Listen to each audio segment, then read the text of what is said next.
Yuk jadi bagian dari dakwah kami. Dukung operasional dakwah dan sosial kami, raih pahala amal jariah yang terus mengalir sampai hari kiamat. Assalamualaikum warahmatullahi wabarakatuh. Alhamdulillah, wassalatu wassalamu ala rasulillah. Segala puji dan puja kehadirat Allah subhanahu wa ta'ala, juga salawat dan taslim kepada Nabi besar Muhammad sallallahu alaihi wa ala alihi wa sahbihi wasallam.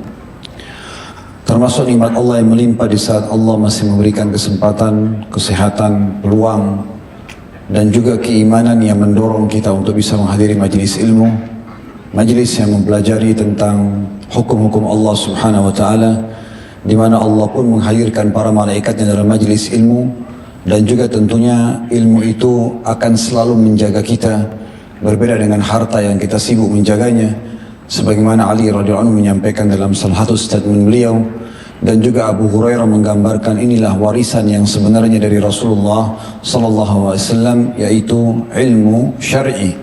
Oleh karena itu, meluangkan waktu untuk belajar itu bukan pilihan tapi sebuah kewajiban, sementara yang lainnya adalah pilihan yang masih bisa kita tinggalkan dan ditunda di waktu yang lain. Maka beruntunglah teman-teman sekalian di saat Allah subhanahu wa ta'ala menggerakkan dan memberikan kita peluang untuk bisa hadir dalam majelis ilmu itu sendiri. InsyaAllah kita akan melanjutkan bahasan dosa-dosa besar pada kesempatan ini, dan semoga Allah selamatkan kita dari seluruhnya, tidak terkecuali insyaAllah. Kalau tidak salah dosa besar kita malam ini 168 atau 169 ya. Jadi sudah cukup banyak bahasan kita, dan pada malam ini kita akan bahas tentang bab at-ta'nu fil ansab, atau bab masalah mencerca atau mencela nasab. Kita mulai dulu dari judul di sini. Pertanyaan sederhana, apakah memang nasab itu perlu? Jalur nasab atau jalur keturunan kita. Misalnya kita mengenal siapa ayah kita, siapa kakek kita, siapa ayahnya kakek, siapa kakeknya kakek, sampai jalur maksimal yang bisa kita jangkau. Maka jawabannya iya. Dan ini bagian daripada yang diajarkan oleh Allah dan Rasulnya. Bagaimana seseorang menjaga nasab, dan saking pentingnya untuk menjaga nasab ini, sampai diharamkan perzinahan, yang akhirnya tidak ada penisbatan nasab yang sebenarnya. Dan kita tahu bagaimana para nabi-nabi adalah orang-orang yang paling baik nasabnya. Bermula tentu dari Nabi Muhammad sallallahu alaihi wasallam, manusia yang paling mulia dan pemimpin anak Adam. Sebagaimana dinukilkan dalam hadis Bukhari dalam kitab Bad'u Wahyu, pada saat Abu Sufyan ditanya oleh Herakl, Kaisar Romawi, tentang Nabi Muhammad SAW, cukup banyak ditanya, diantaranya nasabnya. Abu Sufyan berkata, kurang lebih terjemahnya, Muhammad memiliki silsilah nasab atau garis keturunan yang sangat mulia di antara kami. Dan Abu Bakar radhiyallahu anhu adalah manusia yang terbaik setelah Nabi Muhammad SAW dari umat ini. Beliau adalah ahli mempelajari garis nasab. Juga nasab ini kalau kita ketahui, kita tentunya bisa melanjutkan hubungan silaturahim dan mendapatkan semua keutamaan silaturahim. Di antaranya siapa yang ingin memanjangkan umurnya, maknanya keberkahan umur, diluaskan rezekinya, dilanjutkan hubungan silaturahimnya. Nah, di sini adalah orang yang punya jalur nasab dengan kita. Jalur nasab, misalnya kakek kita dulu bersaudara 5 orang, maka masing-masing dari 5 orang ini punya pasangan hidup dan punya keturunan. Nah, keturunannya mereka itu adalah kerabat kita. Kita misalnya dari kakek A, yang di sebelah ini kakek B juga punya keturunan, kakek C juga kakek C juga punya keturunan, kakek D juga punya keturunan, kakek E juga punya keturunan, maka ketemulah misalnya jalur ketiga kita semuanya. Nah, kadang-kadang ada orang satu majelis seperti ini, atau mungkin satu tempat kerja, ya, itu malah dia adalah kerabat, tapi dia tidak tahu karena tidak pernah dia telusuri nasabnya. Beberapa orang ikhwas yang sempat tanya, antum tahu nama ayah antum? Iya. Tahu nama kakek? Ya. Tahu namanya ayahnya kakek? Sudah nggak bisa jawab. Dia tidak tahu ayahnya kakeknya, jadi kakek ayah dia gitu. Dia nggak tahu. Apalagi kalau sudah ditanya kakek-kakeknya gitu. Padahal sebenarnya bisa saja kakek ayah kita tadi saya kasih contoh, bersaudara 5 orang dan punya garis keturunan. Dan kita sebenarnya bertetangga mungkin satu tempat kerja, tapi kita tidak tahu kalau dia punya hubungan kerabat. Mungkin kalau lebih jauh teman-teman tanya, memang apa manfaatnya Ustaz? Besar sekali manfaatnya. Semua amalan yang kita hubungkan dengan makhluk atau dengan manusia, kalau bertemu antara orang yang punya hubungan kerabat dengan tidak punya hubungan kerabat, maka yang lebih besar pahalanya kalau kita lakukan pada orang yang punya hubungan kerabat. Bukankah Allah Subhanahu wa taala memerintahkan Nabi Muhammad sallallahu alaihi wasallam di awal dakwah, wa anzir ashiratakal aqrabin. Mulai dakwahi keluarga terdekatmu dulu hai Muhammad. Baru kemudian dakwah secara umum. Pernah juga sahabat membawa kantong harta, dirham, dan dia mengatakan, ya Rasulullah, saya ingin sedekah. Ada dua orang target saya, satu punya hubungan kerabat, satu nggak punya hubungan kerabat. Yang mana saya dahulukan? Kata Nabi SAW, kalau kau kasih yang punya hubungan kerabat denganmu, kau akan dapat dua pahala. Pahala sedekah dan pahala rahimnya. Bagaimana Zainab radhiyallahu anha, istri Abdullah bin Mas'ud, beliau orang kaya, Abdullah bin Mas'ud suaminya orang miskin, dan dia ingin bersedekah dari hartanya. Lalu dia berkata pada suaminya, kalau seandainya coba tanyakan kepada Rasulullah SAW, saya ingin bersedekah nih, kalau boleh diberikan kepada anda saya akan kasih. Untuk apa orang lain? Ke suami aja. Tapi kalau tidak, saya akan alihkan kepada orang lain. Kata Abdullah bin Mas'ud, kamu saja yang nanya. Tentu di sini ada satu poin penting ya, karena Abdullah bin Mas'ud, beliau yang sedang jadi sasaran untuk diberikan sedekah atau bantuan tersebut. Kalau beliau yang datang kepada Nabi kan agak sensitif. Maka beliau bilang sama istrinya, kamu saja yang tanya. Istrinya kebetulan pergi ke rumah Nabi SAW, bertemu dengan seorang wanita Ansar juga kaya raya, sama posisinya, suaminya miskin, dia ingin sedekah buat suaminya. Maka ditanyakanlah kepada Nabi SAW, ringkas riwayat itu, apakah kami dapat pahala atau boleh nggak istri bersedekah yang kaya pada suaminya yang miskin? Maka kata Nabi SAW, beritahukan kepada Zainab dan temannya yang datang yang bertanya itu, kalau seandainya mereka memberikan pada suaminya atau suami mereka, mereka akan mendapatkan dua pahala. Pahala sedekahnya dan pahala rahimnya. Pahala itu kerabat gitu. Suami, walaupun memang suami ini posisinya mahram sementara ya, selama masih status suami istri. Kalau cerai lewat masa iddah sudah bukan mahram lagi, tapi di saat dia masih status berarti dia adalah orang yang terdekat. Kita juga tahu bagaimana Nabi SAW menjadikan sedekah yang paling afdal bagi seorang laki-laki kepada istri dan anaknya. Sebagaimana dijelaskan dalam hadis Muslim. Ya, beliau menjelaskan bahwasanya dinar yang dikeluarkan di jalan Allah, jihad, dinar untuk fakir miskin, dinar untuk bebasin budak, dan dinar yang kau berikan untuk keluargamu, istri, anakmu jauh lebih besar pahalanya. Jadi memang ini ada hubungannya erat sekali. Maka tadi saya bilang dilarang perzinahan supaya jalur nasab jelas, gitu kan? Sampai-sampai ada hukum dalam fikih, kalau seandainya naudzubillah ya, ada seorang wanita selingkuh, dia punya status suami, ada dia status istri, dia selingkuh, lalu dia hamil dari laki-laki lain. Maka untuk menjaga kehormatan, kemuliaan rahim dan juga nasab itu, tetap anak yang di rahim wanita itu adalah haknya suami sah.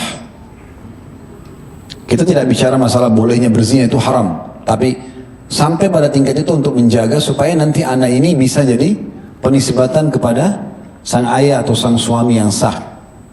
Jadi itu masalah nasabnya. Nah, oleh karena itu muncullah di sini jawaban kenapa mencelah nasab itu bagian daripada dosa besar. Ya, apalagi kalau mencela nasab ini bukan hanya mencela satu orang, tapi mencela banyak orang. Ya, kalau kita celah seseorang jalur nasabnya, maka kena ayahnya, kena kakeknya, kena kakek-kakeknya, kena semua jalurnya, karena jalur nasabnya ke atas.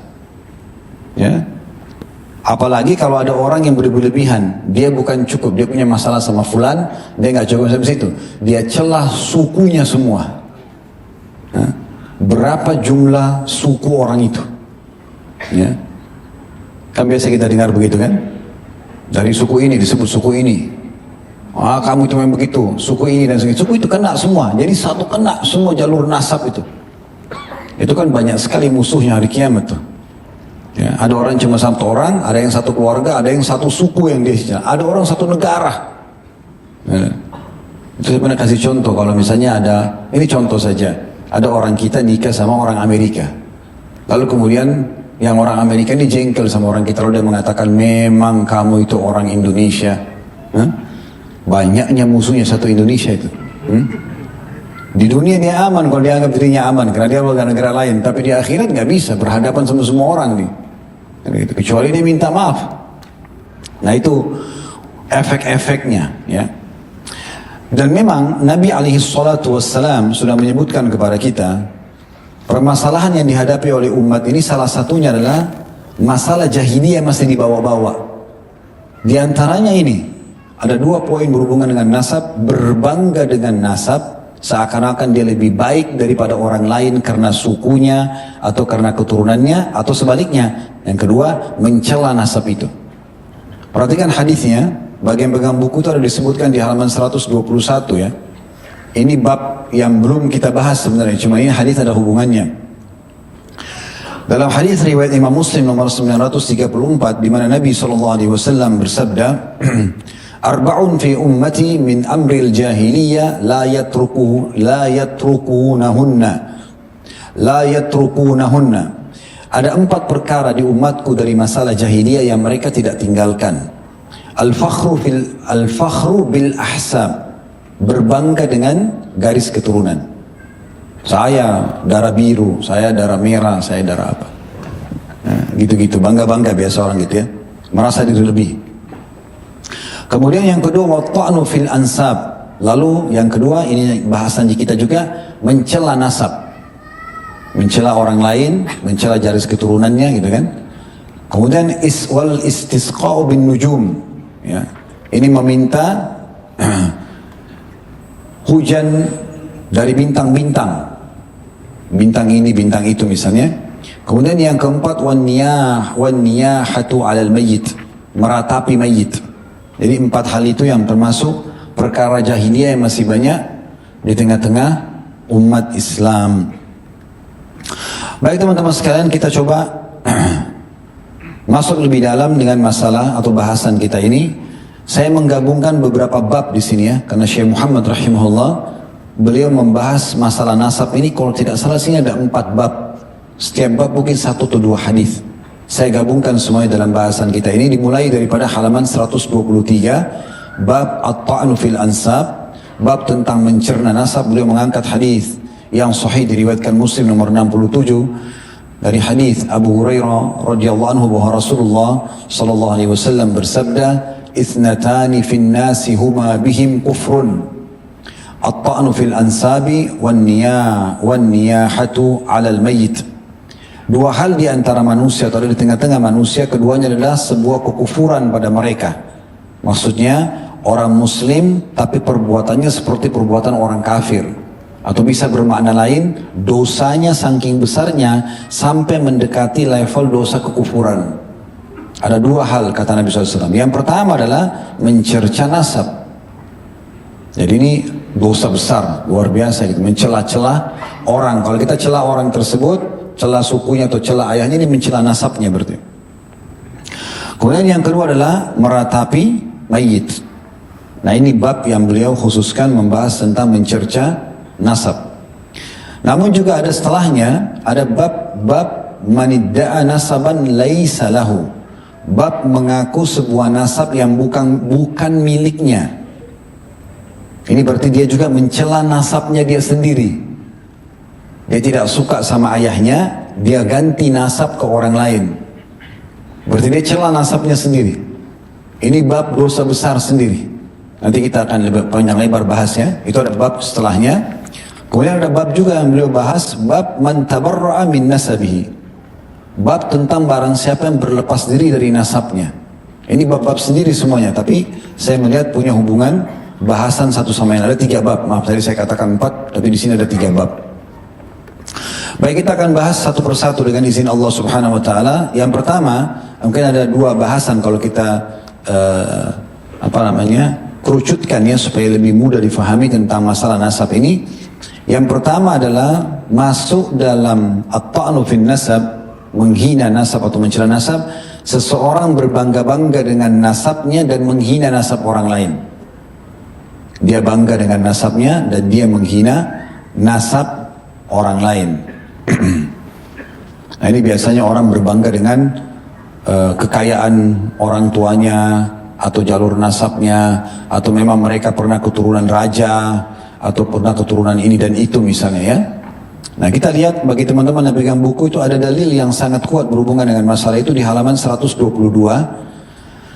Ada hadis riwayat Tirmidzi di situ dan Tirmidzi menghasankan hadis ini berbunyi kata Nabi SAW, la yantahiyanna aqwamun yaftakhiruna bi abaihimul ladina matu innama hum fahmu jahannam au la yakununna ahwana 'ala Allahi minal ji'lan inna Allah qad adhaba 'ankum ubayyatal jahiliyah wa fakhraha bil aba' innama huwa mu'minun taqiyun aw fajirun syaqi annasu min Adam wa Adamu khuliqa min turab. Artinya demi Allah kata Nabi SAW, sungguh kaum-kaum yang berbangga dengan leluhur mereka yang telah mati di atas kekufuran akan atau harus berhenti. Sesungguhnya mereka hanyalah menjadi arang neraka jahanam. Atau mereka sungguh akan lebih hina di sisi Allah daripada serangga kotoran atau dalam kurung kumbang ataupun kepik.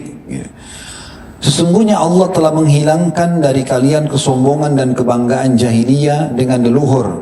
Dia hanyalah seorang mukmin yang bertakwa atau fajir yang celaka atau orang yang jauh dari agama yang celaka. Manusia semua dari Adam dan Adam diciptakan dari tanah. Nah ini akan kita rincikan dulu ya. Jadi ini bahasan pertama berhubungan dengan masalah mencela nasab, yaitu berbangga dengan nasabnya sendiri dan akhirnya menjatuhkan nasab orang lain. Ini juga kita rincikan lagi nih. Jadi 2 poin. Poin yang pertama adalah dia berbangga dengan jalur nasab dan berbangga dengan orang-orang tuanya tapi yang kafir. Yang kafir. Mereka meninggal dalam keadaan kufur. Nah ini yang paling disinggung dalam hadis tadi. Sesungguhnya manusia-manusia ini kata Nabi SAW harus berhenti berbangga-bangga dengan jalur keturunan mereka yang meninggal dalam keadaan kafir karena mereka akan menjadi arangnya atau bahan bakarnya api neraka, meninggal dalam keadaan kufur. Jadi nggak boleh berbangga-bangga dengan itu. Atau mereka itu lebih terhina di sisi Allah daripada serangga kata Nabi SAW karena meninggal dalam keadaan kufur. Ini bisa bermakna ini, masuk dalam masalah ini. Atau seseorang muslim, dia berbangga dengan jalur nasabnya, tapi diikuti dengan menghina dan menjatuhkan nasab orang lain. Nah ini tidak boleh. Di antaranya, yang paling berbahaya dalam masalah ini adalah kalau seseorang suka mencaci orang tuanya orang lain. Ini sering terjadi kadang-kadang ya. Karena dia jengkel pada seseorang, maka dibawa-bawalah nama orang tuanya, orang yang sedang jadi rival dia. Disebutkan dalam sebuah hadis yang sahih riwayat Bukhari nomor 5973 dan Muslim nomor 90 dari hadis Abdullah bin Amr bin As radhiyallahu anhuma bahwasanya Rasulullah SAW bersabda, minal kabairi syatmur rajuli walidayhi. Termasuk dosa besar adalah seseorang mencaci maki kedua orang tuanya. Qila wa hal yasubbur rajul walidayhi? Para sahabat bertanya, ya Rasulullah, apakah memang ada seseorang yang mencela kedua orang tuanya sendiri? Qala na'am. Kata Nabi SAW, iya. Yasubbu abar rajul, dia mencaci maki ayahnya orang lain, rival dia, lawan dia. Wa yasubbu abah, maka akhirnya orang itu pun mencela ayahnya dia. Nah dia mulai mencela ayah orang lain, maka orang lain yang jadi lawannya mencela juga ayah dia. Wa yasubbu ummah, dia mencaci maki ibunya rival dia. Fa yasubbu ummah, maka orang itu pun mencela ibunya. Hadis ini muttafaqun alaih, riwayat Bukhari Muslim. Jadi seseorang termasuk mencela di sini nasabnya sendiri adalah dia mulai berbangga dengan nasabnya kemudian mencaci maki nasab orang lain. Dia bangga, ini ayah saya nih daripada ayah kamu. Nah, itu lihat ibu saya itu, ibu kamu apa? Nah itu kan mencela. Akhirnya orang itu celah balik. Oh ibu kamu juga begini, nah ayah kamu juga begitu. Nah ini termasuk dia dapat dosa besar karena dia memulai untuk mencela nasabnya orang lain jadi celah nasab dia. Berarti dia sama saja mencela ayahnya dan ibunya sendiri karena dia penyebab. Ya. Nah ini masuk dalam bahasan kita. Jadi harus hati-hati sekali dalam masalah-masalah seperti ini. Ya. Dan kita harus tahu teman-teman sekalian, tidak akan pernah ada manfaat buat kita kalau orang tua kita yang berbuat. Misal, orang tua antum Masya Allah tidak pernah tinggalkan sholat malam. Lalu antum berbangga-bangga dengan itu. Ayahku itu tidak pernah tinggalkan sholat malam. Terus apa manfaatnya buat kita? Nggak ada manfaatnya. Tidak akan menambah amal buat kita. Gitu kan? Jadi tidak boleh kita berbangga dengan seperti itu, tidak ada gunanya. Ibu saya itu rajin sekali mengaji, tidak pernah tinggalkan puasa Senin Kamis. Itu ibumu, itu juga ayahmu. Kamu sendiri bagaimana? Kan gitu. Makanya pepatah bahasa Arab berbunyi, seorang penyair mengatakan, laisal fata man yakunu kana abi kada wa kada. Bukan seorang anak yang cerdas, anak muda yang cerdas yang mengatakan dulu ayahku dan ibuku begini dan begitu. Walakin al-fata man yakulu ha anada. Tapi seorang anak muda cerdas yang mengatakan, ini loh saya. Kita juga harus punya amal. Kalau ayah kita tidak pernah tinggalkan sholat malam, kita pun harus lebih daripada itu, atau minimal sama. Kalau ibu kita suka mengaji, baca Quran, suka sedekah, suka puasa Senin Kamis, kita harus seperti itu. Baru kita mendapatkan amal. Ya, baru kita mendapatkan amal. Nah, ini masuk dalam bahasan tersebut ya. Dan nasab ini teman-teman sekalian, walaupun sangat mulia nasab kita, maksudnya ayah dan ibu kita itu orang soleh misalnya, atau mereka harum sekali namanya, mereka keturunan raja dan penguasa di satu wilayah misalnya, tetap tidak akan bisa membantu kita kalau kita memiliki amal yang kurang hari kiamat. Itu disebutkan dalam hadis, ya.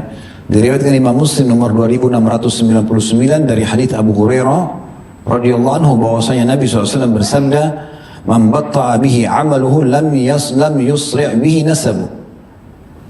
Barang siapa yang lamban amalnya, sedikit amalnya, maka nasabnya tidak bisa mengejarnya. Tidak akan memberikan manfaat kepada dia. Dan sudah ditanggapi oleh para ulama hadis tentang masalah hadis ini bahwasanya sehebat apapun jalur nasab seseorang, maka yang bisa membantu dia adalah dirinya sendiri. Tapi kan hari kiamat ada orang memberikan syafaat. Iya ada. Tapi kan syafaat itu masih ada tanda kutipnya. Orang yang bisa memberikan syafaat hari kiamat itu dua. Yang pertama, Allah izinkan. Yang kedua, memang amalnya banyak. Diterima semua. Lebih ada boleh dia bantukan kepada orang lain. Bukan dikasih ke orang tersebut, tapi nilainya bisa dibantukan. Makanya ada orang cuma bisa membantu satu orang, ada yang bisa membantu dua orang. Kata Nabi SAW, ada di antara umatku bisa memberikan syafaat hari kiamat seperti suku Mudhar, suku Arab yang sangat besar, banyak sekali. Karena banyaknya amal dia gitu. Jadi jangan kita andalin syafaatnya orang, andalin amal kita sendiri. Selama orang selalu berbangga dengan kesolehan orang tuanya, jalur nasabnya, dia cuma menghayal saja. Masih ada kemungkinan dia dibantu kalau dia memang kurang sedikit amalnya, sedikit, tapi tetap harus punya amal. Tapi lebih baik dia amankan dirinya, kan? Tidak usah dia bergantung dengan itu. Nah, itu masuk dalam bahasan kita, ya. Kemudian teman-teman sekalian, kita masuk ke bahasan yang kedua dalam masalah ini adalah tentu ini masuk dalam bahasan poin pertama, orang menghina individual tadi, orang menghina suku, orang menghina negara, itu semua masuk dalamnya ya. Jadi kalau antum punya masalah sama satu orang itu saja. Saya kasih contoh, kalau suami istri lagi ribut nih, antum sama istri, atau akhwat kita sama suaminya saja, berdua. Berarti kalau salah ya sudah, kamu salah, kamu oke lah berdua. Walaupun itu usahakan jangan ada pertengkaran. Tapi kalau itu ribut-ribut, jangan bawa-bawa. Memang ibumu itu. Sekarang musuhnya jadi dua nih, istrinya sama mertuanya. Atau dia bilang sama suaminya, si akhwat bilang, memang ibumu itu. Berarti suaminya sama ibu mertuanya. Memang ayahmu itu, tambah jadi tiga. Memang itu sukumu, nah, satu suku. Atau memang keluargamu, keluarga dulu. Keluarga sudah berapa ratus orang keluarganya. Sepupunya, tantenya, ponakannya, banyak. Kan keluarga semua. Bawa-bawa keluarga. Jadi tadi dia cuma punya masalah sama satu orang, sekarang jadi banyak. Memang sukumu itu, oh, sukunya banyak benar ya. Bawa-bawa nama suku. Kemudian memang kamu dari negara, ya tadi saya kasih contoh negara lebih besar lagi. Untuk apa ini gitu? Nggak ada gunanya, makanya dilarang gitu kan. Menyebut-nyebut ini. Ingat teman-teman sekalian, penutupan hadis tadi Nabi SAW itu luar biasa gitu. Kata Nabi SAW, Allah telah menghilangkan dari kalian semua kebanggaan terhadap jahiliyah dengan leluhur kalian itu. Ada lagi, maka yang ada adalah seorang mukmin yang bertakwa atau fajir yang celaka. Kalau dia orang mukmin yang baik, bisa kita bilang, alhamdulillah dulu orang tua saya itu orang soleh. Oke, sebatas itu. Semoga Allah terima amalnya. Tapi jangan jadikan bahan kebanggaan buat kita hanya menjatuhkan orang lain atau kita mengharapkan bergantung pada syafaat dia. Gitu. Kata Nabi SAW, cuma ada mukmin bertakwa atau fajir yang celaka. Atau memang dia orang buruk, banyak maksiat atau orang kafir, lalu kita berbangga-bangga, itu lebih parah lagi. Gitu kan? Lalu kata Nabi SAW, ketahuilah semua manusia dari Adam dan Adam dari tanah. Nah, subhanallah, yang paling diperangi oleh Nabi SAW di fase Islam di Madinah pas lagi berkembangnya adalah salah satunya rasisme. Ini pribumi, ini pendatang. Perhatikan waktu Nabi SAW pertama tiba di Madinah, apa yang beliau lakukan? Bangun masjid dulu, Kuba sama Masjid Nabawi. Dua, supaya ada simbol Islam. Umat Islam sholat 5 waktu. Jadi sangat baik memang di kota-kota yang mayoritas Islam ada masjid jami'. Alhamdulillah di Indonesia itu sudah berjalan. Yang kedua ini adalah mempersaudarakan muhajirin dan ansar. Siapa muhajirin ansar? Muhajir pendatang, ansar pribumi. Gitu. Jadi tidak ada lagi rasis. Sampai-sampai saking luar biasanya terhapus ini dari diri penduduk asli Madinah. Allah sebutkan dalam surah Al-Hashr, wa yu'thiruna ala anfusihim walau kana bihim khasasah. Mereka memaksakan untuk memberikan saudara-saudara mereka pendatang itu walaupun mereka membutuhkannya. Dalam kajian buku-buku sirah, kalau teman-teman baca, kita akan temukan mayoritas penduduk asli Madinah, tadinya rumah mereka dekat dengan masjid Nabi SAW. Itu tadi tanah punya anak yatim, Nabi SAW beli, tadinya itu tanah biasa. Tapi karena Nabi beli dibangun masjid Nabi, jadi tempatnya jadi eksklusif di situ. Begitu orang-orang muhajir datang, orang-orang ansar, saking cintanya sama pendatang ini yang penting muslim, dikasih sama mereka. Mereka pergi tinggal di pinggiran, coba, ada nggak orang begitu? Itu luar biasa. Kau pendatang, saya pribumi, pergi sana. Kan gitu. Itu masa jahiliyah.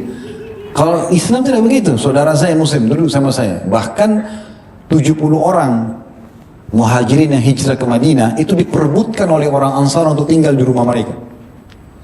Ada yang tinggal sampai bertahun-tahun. Dan pada saat si muhajir sudah mampu, pendatang ini sudah mampu, udah mau mandiri, dilarang keluar. Sampai nangis-nangis tuh yang punya rumah orang Ansar. Tolong jangan tinggalkan rumah saya, tolong jangan pergi. Maunya dapat keberkahan supaya saudaranya ada di situ.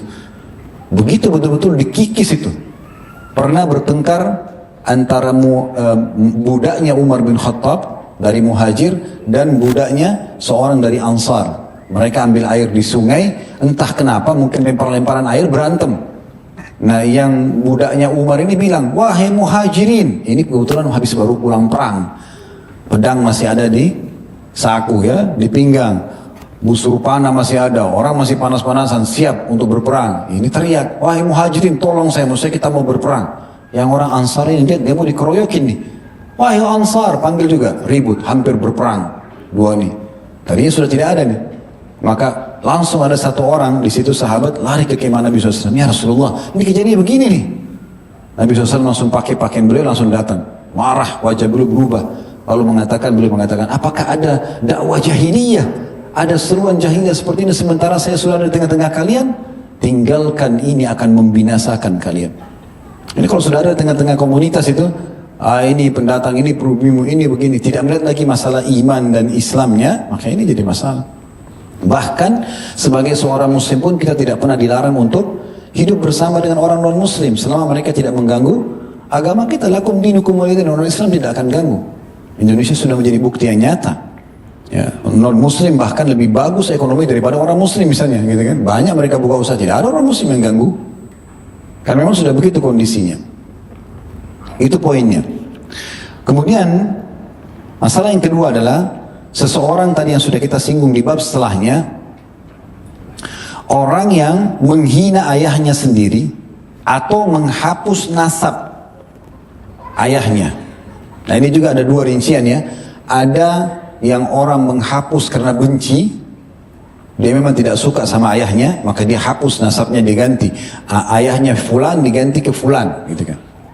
Mungkin karena ayahnya tinggalkan dia masih kecil, kemudian dia dibesarkan oleh seorang bapak lain, dipindahkanlah nasabnya ke bapak angkatnya sekarang, kan gitu.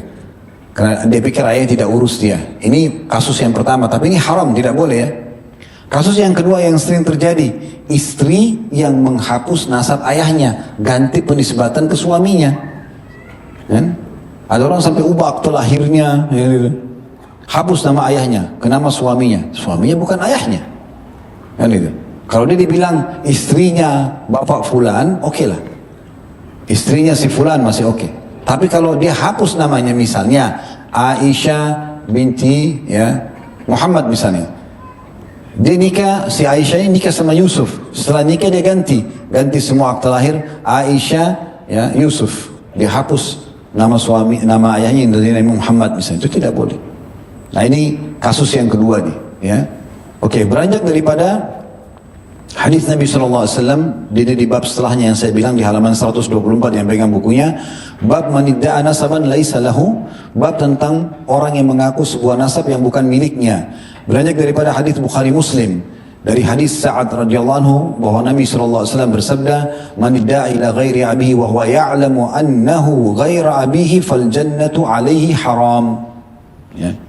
Jadi barang siapa, dalam hadis ini dikatakan, barang siapa yang menisbatkan dirinya kepada selain bapaknya, padahal dia mengetahui bahwa orang itu bukan bapaknya, maka surga haram atasnya.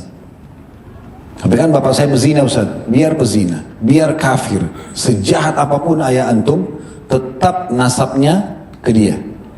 Pernah dengar sahabat Ikrimah bin Abi Jahal? Abi Jahal itu Fir'aunnya umat ini. Tapi anaknya dapat hidayah. Ikrimah masuk Islam. Sampai Nabi SAW menjelaskan kepada para sahabat untuk Ikrimah masuk Islam, jangan pernah sakiti dia dengan menyebut-nyebut ayahnya. Udah selesai. Yang meninggal dalam keadaan kafir biarin. Tapi dia mukmin kan sekarang. Dan tidak pernah diganti itu. Nabi tidak bilang, hai Ikrimah ganti karena ayahmu itu Fir'aunnya umat ini ganti. Apalagi kalau ayah kita bukan Fir'aunnya umat ini. Kan gitu. Cuma sekedar pemabuk, cuma sekedar orang yang membuang kita dari kecil. Dosa orang tua yang melalaikan anaknya itu ada sendiri. Tapi jangan antum balas kelalaian orang tua yang melempar kita dari kecil, tidak mengurus kita, dengan kita balas juga.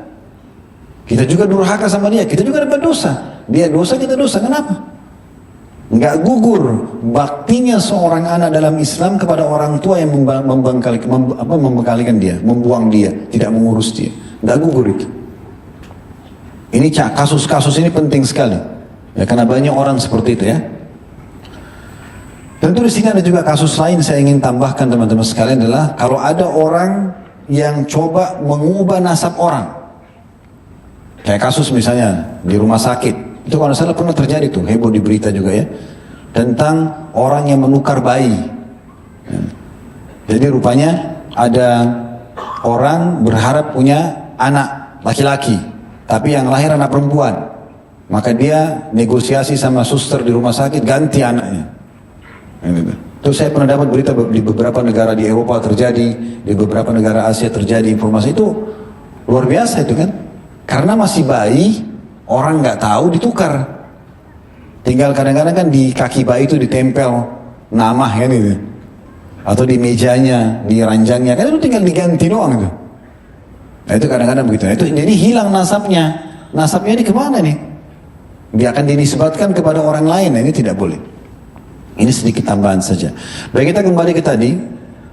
Kemudian hadis yang lain yang diangkat juga adalah hadis Abu Hurairah radhiyallahu anhu. Ini semua hadis Bukhari Muslim ya. Nomor hadisnya sama tadi. Hadis pertama sama hadis kedua sama. Bukhari nomor 6767 dan Imam Muslim nomor 62. Kalau tadi hadis pertama Imam Muslim nomor 63. Kata Nabi SAW, la targabu an abaikum faman ragiba an abihi fahuwa kufrun. Janganlah kalian membenci bapak-bapak kalian, walaupun mereka jahat, walaupun mereka kafir, nggak boleh kita benci. Barang siapa yang benci terhadap bapaknya, maka itu adalah sebuah kekufuran.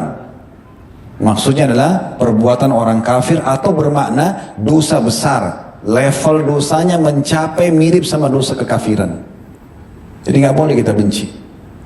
Benci ayah, benci ibu karena tidak mengurus kita dari kecil, tidak boleh. Sama sekali tidak dibolehkan. Kemudian hadis yang lain juga diriwayatkan dari sahabat Ali radhiyallahu anhu Hadis ini riwayat Bukhari nomor 3000, riwayat Muslim nomor 1370. Kata Nabi SAW, "Man idda'a ila ghairi abihi aw intama ila ghairi mawalih فعليه لعنة الله والملائكة والناس أجمعين لا يقبل الله منه يوم القيامة صرفا ولا عدلا." Barang siapa menisbatkan dirinya kepada selain bapaknya atau menisbatkan kepada selain bekas-bekas maulanya atau tuannya, maka atasnya laknat Allah, para malaikat dan manusia semuanya. Allah tidak akan menerima darinya pada hari kiamat amalan fardu dan juga amalan sunnah. Riwayat ini menjelaskan kepada kita tentang dua poin. Haramnya menisbatkan diri kepada selain ayah. Ya, kalau riwayat sebelumnya haramnya membenci ayah, sehingga akhirnya menghapus jalur nasab ke beliau, gitu kan? Sudah kita jelaskan, walaupun kafir tetap harus kita nisbatkan, apalagi kalau hanya sekedar fasik, ahli maksiat, gitu kan? Tetap kita nisbatkan kepada ayah-ayah kita. Di sini ada tambahannya yang kedua dari hadis ini adalah, dan barang siapa yang menisbatkan mawali atau maulanya kepada selain tuannya. Nah, ini ada hukum sendiri. Di masa ada perbudakan dulu teman-teman sekalian, hampir seluruh dunia dulu itu ada pasar budak. Termasuk di kota Madinah dulu ada pasar budak. Di Mekah dulu ada pasar budak. Bilal itu dulu dijual di pasar budak di Mekah. Dibeli oleh Umayyah bin Khalaf. Kemudian setelah masuk Islam, karena disiksa oleh Umayyah bin Khalaf, ditebus oleh Abu Bakar. Gitu kan? Di Madinah juga begitu, ada pasar budak. Pernah kita jelaskan di serial Sahabat ya. Bagaimana seperti Talha bin Ubaidillah, setiap hari beliau kena kaya raya, bawa uang bebasin 30 sampai 36 budak, lalu beliau berikan baju yang bagus, lalu beliau mengatakan bebas karena Allah. Abdullah bin Umar sering kali membeli budak dan kemudian mengajarkan mereka agama. Kalau mereka pintar beragama dan kelihatan ahli ibadah, dibebasin. Sampai orang-orang mengatakan, wahai Abdullah bin Umar, mungkin Anda ditipu sama mereka. Mereka perlihatkan khusyuk tapi pura-pura aja, yang penting bebas. Kata Abdullah bin Umar, kalau kami ditipu di jalan Allah tidak masalah. Kalau dia bohong tidak apa-apa, yang penting di jalan Allah saya dapat pahala kok, tidak ada masalah. Tapi begitulah. Nah, perbudakan ini dalam Islam, kalau seandainya antum beli budak, sekarang kan sudah tidak ada. Setelah Perang Dunia Kedua sudah dihapus perbudakan, disepakati secara internasional. Tapi sebelumnya ada dulu. Kalau ada budak, kita beli dan kita bebasin. Kamu bebas karena Allah. Maka misal contoh, nama saya Khalid. Contoh atau nama si fulan, tidak usah sebut nama. Nama si fulan membeli budak yang si fulan yang lain, lalu dia bebasin. Misalnya si A beli si B, B ini budaknya. Maka pada saat si A mengatakan kamu bebas karena Allah, berarti nanti akan ada istilah bagi si B, B maula A, ada istilah maula. Maksudnya mantan budak.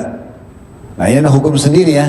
Kapan si budak yang dibebasin ini meninggal dunia dan dia kaya, majikannya masih hidup, majikannya termasuk ahli waris. Itu ada hukum sendiri.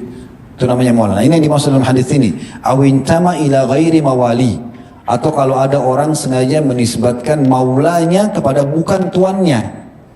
Dia dulu budak, dibebasin gitu kan. Nah, dia bukan menisbatkan kepada tuannya. Itu juga kena sama hukum orang menisbatkan diri kepada selain ayahnya. Dan ini ancamannya keras sekali. Makanya dia masuk dalam kategori dosa besar. Maka baginya laknat dari Allah. Allah murka padanya, malaikat-malaikat juga melaknatnya, para manusia juga melaknatnya, dan tidak akan diterima darinya pada hari kiamat semua amal wajibnya, semua amal sunnahnya. Salah satunya adalah penisbatan nama kepada selain ayah. Nah, ini menghina nasab sendiri. Ya. Begitu juga di bab setelahnya, bab man tabarra'a min nasabi, bab barang siapa yang berlepas diri dari nasabnya. Diambil daripada hadis Amr bin Shu'aib dari bapaknya, dari kakeknya radhiyallahu anhu secara marfu, ya, maksudnya sampai ke Nabi SAW, dan ini disebutkan oleh Ibnu Majah di nomor 2744 dan dihasankan oleh Syekh Albani dalam Sahih Al-Jami' nomor 4486. Teman-teman yang pegang buku bisa lihat di halaman 126 ya. Hadis ini berbunyi, kata Nabi SAW, kafara man tabarra min nasabihi wa indaq, ya, awidda'a nasaban la yu'raf. Walid Tabarani ma'nahu min hadits Abi Bakar As-Siddiq radhiyallahu anhu. Artinya kufur orang yang berlepas diri dari nasab keluarganya walaupun samar-samar, ya, atau menisbatkan kepada sebuah nasab keluarga yang tidak diketahui. Dan Tabarani menyebutkan hadis ini, ya, semakna-makna dengan ini dari hadis Abu Bakar As-Siddiq radhiyallahu anhu. Jadi ini penyebutan hadis ini sangat jelas kufur atau perbuatan orang kafir maknanya, atau dia mencapai dosa seperti dosa kekufuran bagi orang yang berlepas diri dari nasab keluarganya. Ayahnya tentunya ya. Ayah, karena nasab ke ayah bukan ke ibu. Walaupun ibu mengandung kita tapi tetap nasabnya ke ayah ya. Ini juga perlu para akhwat fahami poin ini ya. Kalau anak-anak yang sedang di bawah naungan para akhwat kita, itu adalah anak-anak suami. Anak dia juga, tapi sebenarnya amanah Allah karena membawa nasab suaminya. Makanya dikatakan tanggung jawab istri adalah dia pemimpin terhadap rumah dan anak-anak suaminya. Anak-anaknya, anak suaminya itu. Benisbatan. Jadi banyak perempuan yang salah paham, itu sering saya teruskan dalam masalah rumah tangga ya. Yang penting anak-anak, suami nggak penting. Ini salahin. Ya. Yang penting induknya itu suaminya, baru anaknya, karena ini anaknya sama dengan ayahnya itu. Bahkan dia lebih tinggi kedudukannya. Istri disuruh bakti sama suaminya, anak-anak suruh bakti sama ibunya. Iya benar, gitu kan? Jangan sampai salah ini. Nah, banyak orang begitu, lebih baik cerai, rusak rumah tangganya, tinggalkan kunci surganya suami, lalu kemudian dia sibuk dengan anak, gitu kan? Nah, ini kecuali suaminya punya masalah ya. Kalau tidak sebaiknya jangan. Jadi tidak boleh menisbatkan diri kepada keluarga walaupun selain keluarga, ya, walaupun samar, hanya samar-samar saja, ya. Dan mudah-mudahan saja di sini, ya, tidak ada yang hadir sengaja mengganti-ganti nama juga. Bisa samar ya. Nama ayahnya Muhammad misalnya, kayaknya kurang keren. Saya kan tinggal di Amerika, Muhammad udah cocok, John aja, misalnya. Michael aja misalnya. Padahal nama ayahnya Muhammad. Jadi dia ganti. Ini khawatirnya masuk dalam bab samar. Ini kan dikatakan gitu kan. Jadi barang siapa kufur, orang yang berlepas diri dari nasab keluarganya walaupun samar, dia samarin aja. Untuk apa disamarin? Kenapa tidak bangga dengan Muhammad gitu? Atau menisbatkan kepada keluarga, kepada nasab keluarga yang tidak diketahui. Yang terakhir di sini hadisnya adalah hadis Ibnu Hibban dan Abu Daud meriwayatkan hadis ini. Dan ini disahihkan oleh Syalbani dalam Sahih At-Targhib dari hadis Abu Hurairah radhiyallahu anhu bahwasanya Nabi SAW bersabda, ayyuma imra'atin adkhalat ala qaumin ma laysa minhum falaysat minallahi fi syai' walay yudkhilaha Allahu jannatah wa ayyuma walidin jahada waladahu wa huwa yanzuru ilayhi ihtajaba Allahu anhu yawmal qiyamah wa fadahahu ala ru'usil khalaiqi minal awwalina wal akhirin. Terjemahannya, wanita yang mana saja yang menisbatkan pada satu kaum orang yang bukan dari mereka, maksudnya dia punya anak, tapi karena dia benci sama suaminya atau ayahnya anak ini, dia nisbatkan ke laki-laki lain. Pernah ada kasus begitu tuh sampai kepada kami ya. Jadi waktu dia cerai sama suaminya, anaknya masih kecil. Kemudian karena dia jengkel sama mantan suaminya, dia nikah sama laki-laki lain. Terus anak ini nisbatkan kepada suami barunya, padahal bukan ayahnya. Jadi tidak boleh. Ya. Ini wanita manapun yang menisbatkan pada satu kaum orang yang bukan dari mereka, maka wanita itu tidak akan mendapatkan sedikit pun dari rahmat Allah. Dan Allah tidak akan memasukkan wanita itu ke dalam surga. Jadi walaupun jadi gini teman-teman, kalau sampai naudzubillah terjadi perceraian, itu masalah antum sama pasangan, jangan bawa-bawa dengan anak.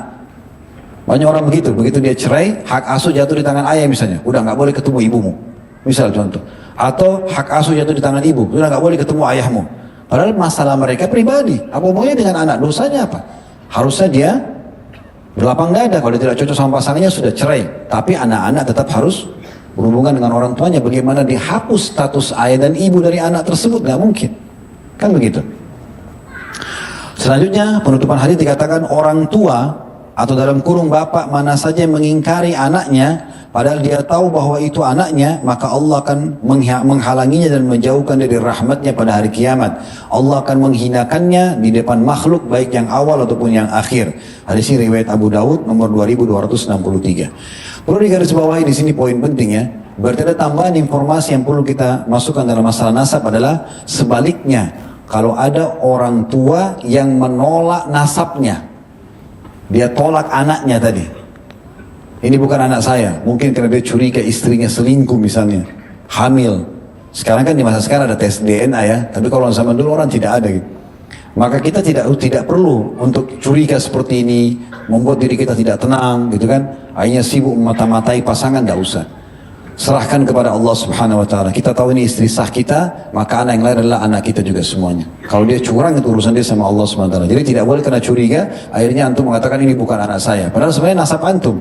Ini bahaya sekali. Ingat ancamannya tadi justru akan dihukum oleh Allah Subhanahu wa taala dan dipermalukan di depan Allah nanti pada hari kiamat atau di depan makhluk pada hari kiamat nanti. Allahu a'lam. Semoga Allah jadikan ini bermanfaat dan insyaallah selanjutnya kita akan kembangkan dengan pertanyaan setelah salat Isya nanti. Subhanakallahumma bihamdika asyhadu an la ilaha illa anta astaghfiruka wa atubu ilaik. Wassalamualaikum warahmatullahi wabarakatuh.